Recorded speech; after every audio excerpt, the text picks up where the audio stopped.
Hello, everybody. Hopefully everybody's having a good day. It looks like it's going to be partially sunny and nice for a while. Then we're going to have some storms later today. Hopefully everybody's staying safe. This whole, I hate to say this is a new normal, but this adjusted to situation has been impacting everybody across Ohio, particularly down in your region, our region of the state. Um, what we're here to do is listen to hear how this is impacting you and your businesses. From that perspective, from the government perspective, everybody knows we're seeing some revenue issues. Revenue issues on local governments, I think, are going to be more pronounced than the revenue issues for state government. The state seems to be accommodating this relatively straightforward. It helps that the legislature a number of years ago um, completely filled the rainy day fund, and it has some extra resources. A lot of local governments don't have those resources, so they're going to have a little bit more struggling. I do want to give a big thanks to our regional representative down there, Ryan Holiday, for working with the chambers to help set this up. And I also want to thank all the chambers, all up and down the area from Brown County all the way up to Cincinnati for helping us prepare this event. And I always find these are a lot better as discussions. So we do have a process for you to ask a question or to join us. There is a raise your hand button on this. This one has raise your hand, right? There's a raise your hand button. Hit the raise your hand button. You'll unmute your microphone, and then you'll join us as a question when we recognize you. My folks have a selection that can tell us your name, so we'll just call on you, and love to have the discussion. One of the things that we're looking at while everybody go ahead and select their get ready to ask questions. One of the things that we are looking at is the unemployment situation, and we think the unemployment system is broken. It essentially received 3 years of claims in about a month.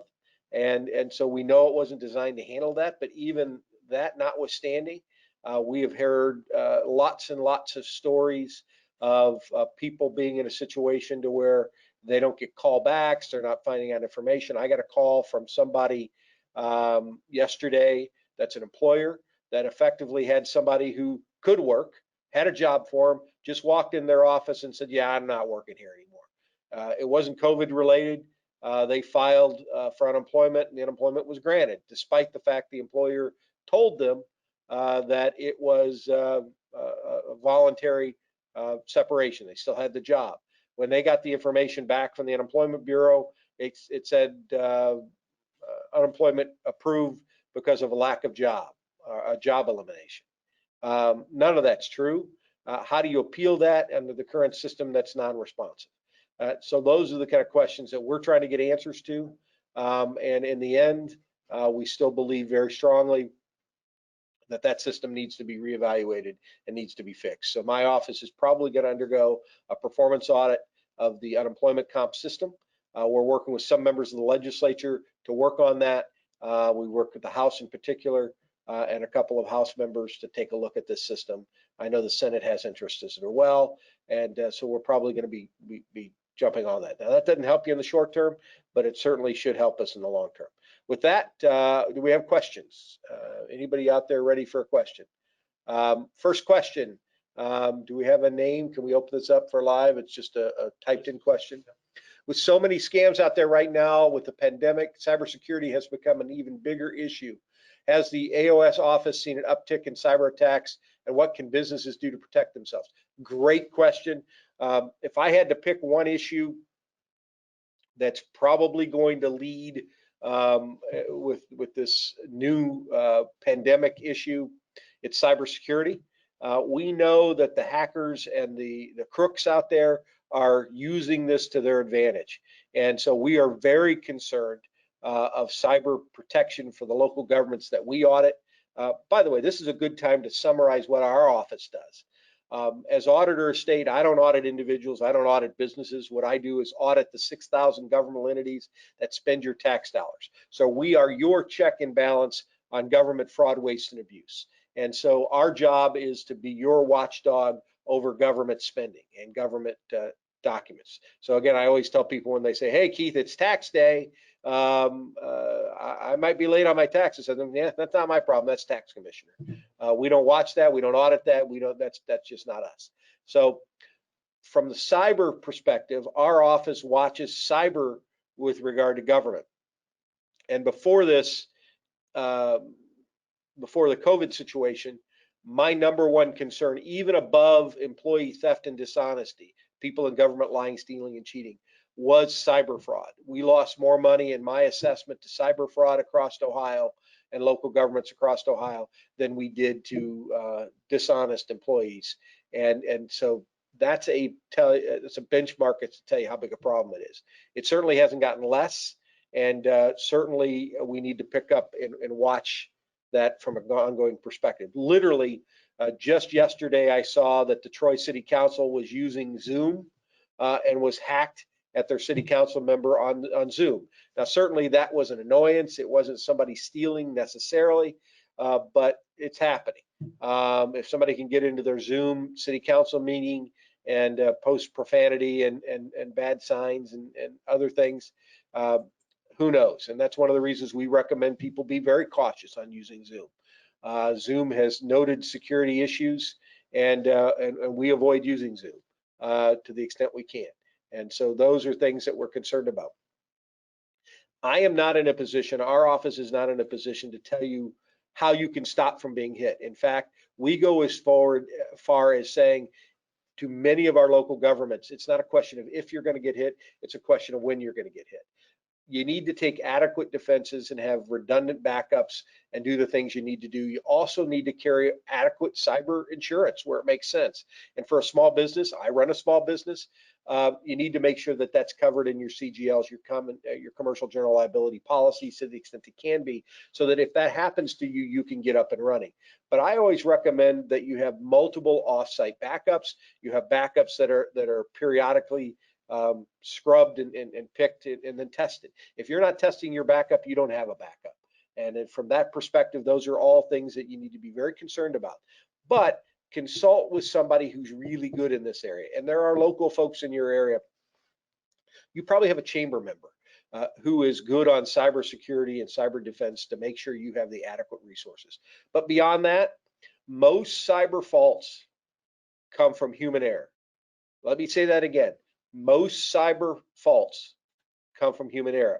It can be as simple as your secretary brings in the flash drive from her home computer with all the kids' pictures, and embedded in there is a virus that gives them access to your office computer. So you got to have protocols that say you don't bring in stuff from home. It can be people not changing their password, using password as your password. It can be things as simple as clicking on a link and not checking to see where it's at. Our IT staff routinely goes out and tries to trick our staff into falling for a phony Hulk, so we know who needs remedial cybersecurity training. But most intrusions occur because somebody failed in the human sense. They clicked on a link. They didn't check email location. They just didn't exercise something that's the proper protocols. And so the ability to train your staff of those things are huge.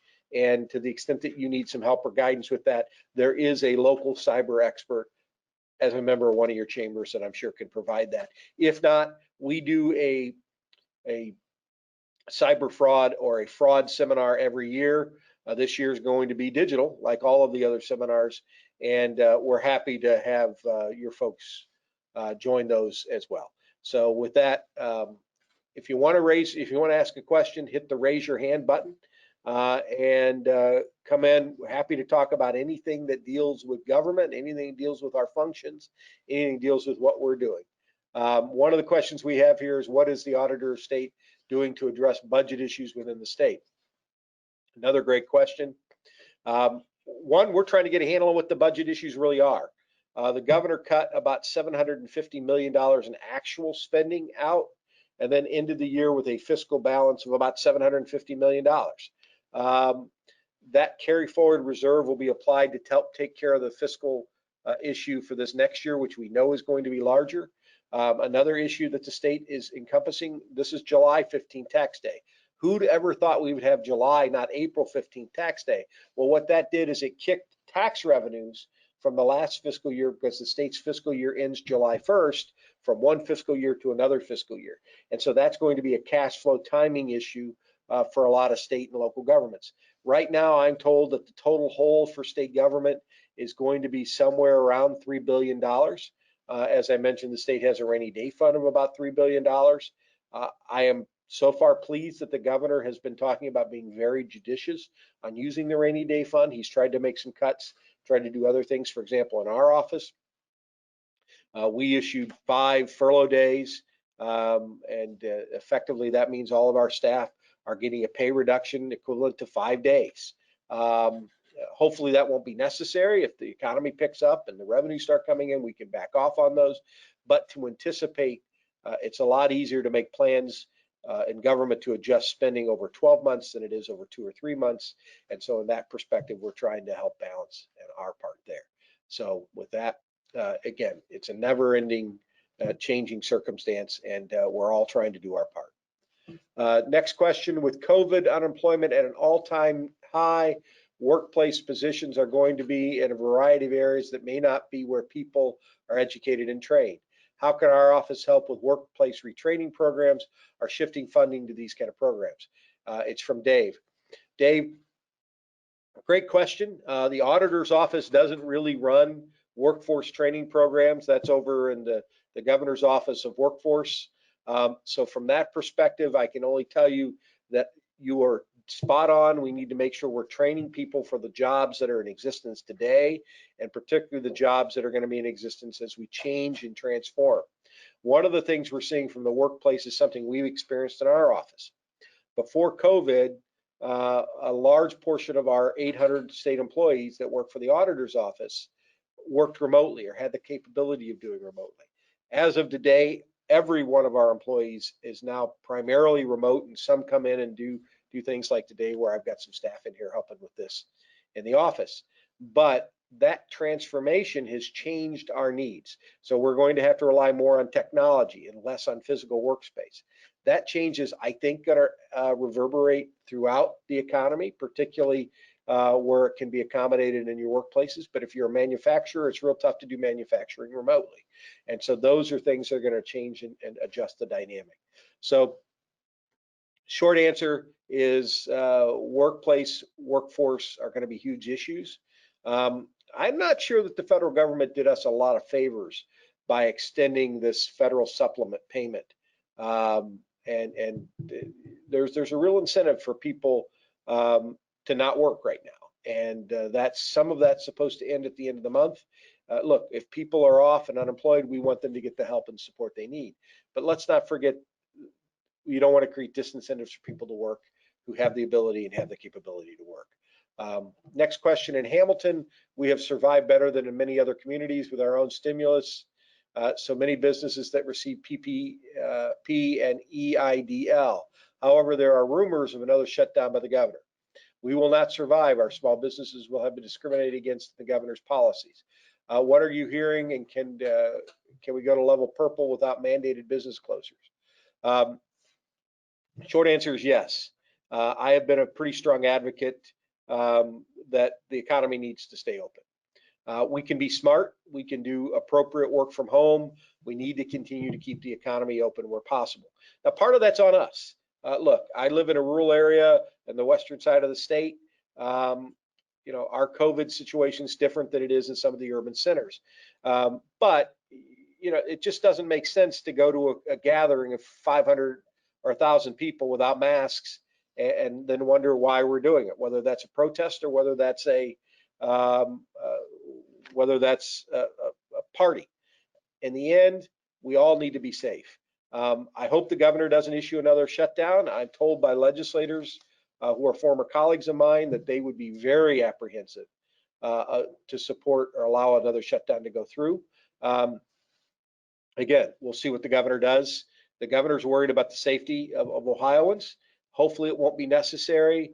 I frankly would be very concerned about doing a shutdown regardless of the circumstances, because I think there are ancillary issues besides just COVID we have to worry about. We have to worry about the economy. We have to worry about the spin out isolation issues, whether it's drug abuse, mental health issues, all of these other things that come from social isolation. And in the end, we need to be safe. We need to continue to make sure we're doing things to stay safe, but we also need to be concerned about the non-COVID related impact of our cure. Remember, the solution, the cure can't be worse than the virus. And so we have to be very careful. It's a balancing act, and the governor, I know, is trying to do that. But in the end, our local communities, our local businesses need to be able to open, need to get back to work. Candidly, I'm one that believes kids need to get back to school. I've got 2 kids. I've got a house now, a sophomore and an 8th grader. I can tell you, you see the social impact of them, whether it's behavior, whether it's socialization, whatever it happens to be, when they aren't around other kids, when they don't have the ability to interact. And so I think they need to get back to school. I think they need to do it safely, but at the same time, I think they need to get back to school. And in the end, we know we're going to have to make some adjustments as to what that means, whether it's football without spectators, or whether it's changing the dynamics of how the seating is at the basketball arena if they're playing basketball, whether it's testing the kids before they have a season. All of those things need to be taken into account. But just like your businesses need to open, I was one of the early proponents to get the restaurants back open and doing it safely. I don't believe that you're catching COVID when you go out to dinner. And as long as we're doing it safely, we need to get our communities back open. I'd like to hear the feedback from your experiences. If you'd like to share any issues you've had with the pandemic, any issues you've had specifically of how you're coping and what your community is doing, or how your business is able to provide safe workplaces. Look, as employers, we all have an obligation to keep our employees safe. And so if somebody wants to share some of their experiences that maybe other people can learn from. Frankly, I employ 800 people here in the auditor's office. What tips do you have for us to operate safer? You know, we're trying to do the thermometers, and we're trying to do the hand washing, and we're trying to do the hand sanitizers, and we're trying to clean the surfaces. But we all know nothing's perfect. And so we're trying to do what we can to keep our people safe as well. Dave has raised his hand. Unmute yourself, Dave. You're on the air. You're on the call. My name is Dave Moravec. I'm the president of the Coleraine Chamber of Commerce down in Northwest Cincinnati. Thanks, Dave. And I'm a new Ohioan. I just moved here from Illinois, Chicago native, and moved on March 17th, the day the governor shut the state down. And there have been people that have said, you brought it from Illinois, and I'm not claiming that. Well, Dave, you did come to a lower tax jurisdiction, so welcome for the ability to cut your own taxes. I wanted to share that as the new Chamber of Commerce president, we've taken an aggressive approach to communication. We didn't have a Zoom account when I took over, and we've actually increased our educational programs and brought in physicians as an example to talk about the virus. We brought in human resources professionals to talk about the return to work and be able to give our chamber members an opportunity to ask questions. And I think you can do that in a safe environment, but I've been pressed by our membership to return to face-to-face meetings in a socially distanced way. And we've decided to open up for our networking events in an outdoor environment. And I just wanted to share that that was a decision that wasn't made hastily. I took that up with our board and with our membership, but I agree with you that we do need to open up our businesses. There are plenty across Coleraine that are thriving. There are many businesses that have taken advantage of the opportunity to shift their approach to their marketplace, whatever that is, whether it be a restaurant that didn't serve takeout before that has shifted that way. But so much of our economy is run in a face-to-face way. And so I just wanted to share that that we are doing well here in Coleraine overall, and appreciate the opportunity to hear from others and hear from your office. So thank you for that opportunity. Thanks for having us. Thanks for helping put this together. Welcome to Ohio. And I agree. Look, outside events, particularly if you have space to do social distancing, we ought to be trying that to the extent that they can be done safely. And I think it's also a question of meetings. And if you can do your meeting with appropriate indoor social distancing like we're doing in this room today, I would encourage you to do that, because there is a benefit of face-to-face. You get some of that when you're online and seeing people, but not always. And so I appreciate you doing that. Anybody else want to participate, give thoughts? Please raise your hand on the app, and we'll unmute and get you right on the call. If you do have questions about the CARES funding, we can try and answer that. I've got my Chief Deputy Auditor on the line, who's our local expert on CARES funding. But again, part of that problem is the feds have not been real great on the direction from the CARES funding. One of the things that we will have to be auditing. So we've been trying to get guidance there nationally. So if you want to participate, go ahead and unmute and join the call. While we're waiting, I'm surprised this is a quiet group. While we're waiting, one other thing that we continue to follow is certainly whether or not all the data is correct. We're hearing a lot of stories on what numbers are being reported by health officials and how those are being analyzed, what the statistical relevance is of some of the data. And so we are working with some auditors in other states to try and see if we can find a protocol, work with CDC or others to see what the right protocol is for the data collection. What the use of the data is, that's for the epidemiologists and the other officials. We won't make any conclusions there, but we want to make sure the data is reliable. So if you're reporting a test in Cincinnati, it ought to be the same standards for reporting a test everywhere, and you have reliability that the results mean what they say they are going to be. Using a percentage deviation of the total number of people who have tested positive since the beginning of this epidemic is not a real good relevant number, because as the numbers have gotten bigger, a percentage of a bigger number can mean different things. And so some of that data that's still being reported, I always laugh whenever I see somebody saying, well, we've had across America, we've had now 3 million people have COVID, or whatever the number happens to be this week. All of that is interesting, but it doesn't tell us how many people actually have COVID now, because everybody says the run of this illness is 2-3 weeks at most, maybe a little longer in some cases, maybe a little shorter in others. Telling me numbers of people that had COVID back in March and April really doesn't tell us anything other than to put a big number out there. And so you want to have a number that has some statistical relevance when you're trying to make public policy decisions or getting the public informed. Better numbers than the number of hospital admissions, the number of ICU admissions, the number of ventilator use, unfortunately the number of deaths, those kind of things can tell you some statistical numbers. Even the number of positive tests can be interesting in and out of itself. You have to know how many tests they're giving and how many tests that compares to any previous time. So if you, as I said, if initially you had tested 10 people and 8 of them tested positive, that number compared to testing 100,000 people and having 3,000 test positive bears very little relationship. Because are you testing people that are already in the hospital sick with some type of similar illness, or are you testing people randomly across the population? So those comparisons need to be standardized and nominalized to have all of that kind of significance.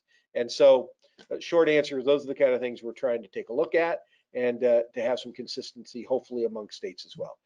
Dan is on the line. Dan, if you unmute yourself, you will be live and on the call. Dan, are you there?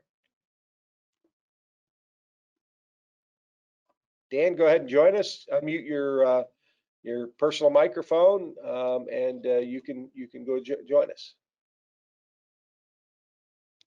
Sorry about that. Yeah, Dan from the Greater Hamilton Chamber. Thank you for hosting this today. A couple things. One thing is we too have gone back to in-person meetings, and the members I find are very willing to social distance and wear masks. We're doing a lot of combination things where people can attend in person or on Zoom. So even our networking things we're offering where people can do either one. And we're finding that people are hungry for that human contact again. And I know working with our local health officials, their perspective in supporting us in doing these in-person events safely is from that mental health perspective, that, you know, mental health is as important as the physical health. And, you know, so we are finding that people are really hungry for that face-to-face contact and are very willing to do whatever they need to do to make that happen. My second issue is, you know, I'm glad somebody's looking into the numbers, because I think, you know, that's what I hear all the time. People are suspect of the numbers, and, you know, we're in a county that is currently red, and, you know, there's 5 chambers of commerce here in this county, and I find it interesting that among the 5 chamber presidents that I have regular contact with, none of us have any members who have directly been impacted by COVID-19 as far as, you know, testing positive and being quarantined and things like that. So when you look at between those 5 chambers, you're now talking about thousands of businesses that, you know, I hear far removed where people are testing positive. But we're not seeing, like, I'm not seeing that direct contact. So I find it hard to believe that so many people are testing positive and I don't know any of them. So I do think the numbers need to be looked at and how they're reported. And I think it's causing a lot of pushback with the public and the businesses, because they're saying, where are these numbers coming from when, you know, people are social distancing and people are taking all the precautions, and yet we keep hearing that the numbers are doubling. So thank you for looking into that. You're welcome. And again, what we're trying to do is find it standard, and so that people can have confidence in the numbers, to make sure that they're being utilized under a standard protocol. I hear the same thing. I live in the same thing. My wife asks me that question all the time when nobody knows anyone who's got COVID or had COVID. But as we know from statistical samples and statistical analysis, that isn't necessarily indicative of there not being a problem, because even as the numbers cruise and cross through, we're a state of 11.5 million people.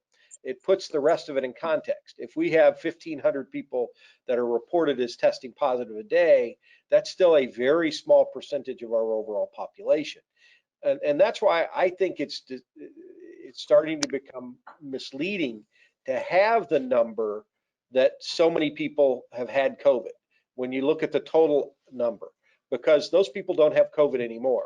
And the number of people in active cases, you need to know that. You need to know the number of people that are cleared, are released from not having COVID, to have any meaningful data as to what it's really doing throughout the population.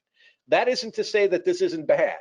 You know, it's not to say that the illness isn't significant, but it is to make sure we have at least consistency in our numbers, and particularly consistency with other states. So I don't want to underplay that, because I do think that there certainly appears to be an uptick no matter what numbers we look at. The question is how that's being reflected in our communities, and what do we need to do with that information? Because the reality is, if it's in your community, it may be asymptomatic people that are spreading it, and that's why the masks, as much as we dislike them, and you know, social distancing, as much as we dislike it, is still important. But there are other issues that I think also mitigate to be considered. And so it's 6 one way, half a dozen another. We have Paul on the line. Paul, if you unmute yourself, you can ask your question. Paul, are you there? Let's talk entertainment community. All the theaters are closed down because they can't afford to have a show. I'm with the community theater here in town, and we can't put anything in there. And eventually, any of us that have debt that isn't going to be able to be repaid is going to be a severe problem. So Absolutely. We've decided, most of us have decided to be shut down through the end of the year, and there's no helper in mind. We did get the PPP to keep open for the 60 or 90 days with the hope that we would be able to do something, but now November will be the earliest. What you recommend? Are you going to be able to, because of social distancing, we can't put people in theaters. Right, and you know, I thought it was interesting. I saw Disney contracted with Hamilton, and I watched it on Disney Plus. I'll but I thought that was an interesting way to try and get the production out there, having something to do with the online, but it's tough to get ticket revenue or to pay the costs by giving stuff free online. It just, that business model does not work very long. And you only have so many Disneys or Netflix that are willing to pay for things, and that's not going to help the local communities. The same question we're getting asked all the time, and again, we're not the ones to answer this question because we're the auditor. We deal with government. But from that perspective, I understand your concern in the movie theaters. We saw a couple of the movie theater chains having to go into bankruptcy. It is crazy the impact that this has on people and entities like you who rely on people physically there. I wish I had an answer for you. I don't. I wish I had a suggestion that if you only did every other seat, but there's a question of how can you do 6-foot distancing and make any money to pay for your operational costs? People aren't going to pay $500 for a ticket. It's just not within reason. So we're willing to think outside the box, and it's going to be a bigger problem. I just don't know the answer for the theater community. Yeah, our community theater seats about 700 people, and we've done studies of people if they come in groups of 2s and 3s and 4s, and the maximum we can even get in the place is about 235. Even if we bring them in 4 together, and we can't bring a show in for $5,000 or $6,000 to seat the people, and that's even only getting $20 for entertainment. So hopefully we'll be able to cut back and be opening up more here come later in the fall. But thanks. Well, look, the arts in particular are a huge quality of life issue. And my time in the legislature, I learned the value of Ohio arts community in every community. And it's not just the Cleveland Orchestra, and it's not just the Cincinnati Music Hall folks. It's every local arts community that add quality of life and education to our kids. So it may be something that you need to talk to your local legislators about and see if the Arts Council can't step in and help fill some of those gaps. And particularly if school kids come back, maybe we're doing some targeted performances that we can put online and help subsidize that. Because I do think we're going to get into a mental health issue, and arts are a good way for us to get back to some of that normalcy, whether it's reduced theater setting with online presence or some other options. And I wish I had this one, a silver bullet for this one, but this is going to be very difficult. So one of the questions, do we have anybody else ready? One of the questions that came in was about school districts are taking a huge hit financially. Are you worried that many school districts go into fiscal emergency during the pandemic, and what can they do to help prevent that from happening? Yes, we are concerned about that.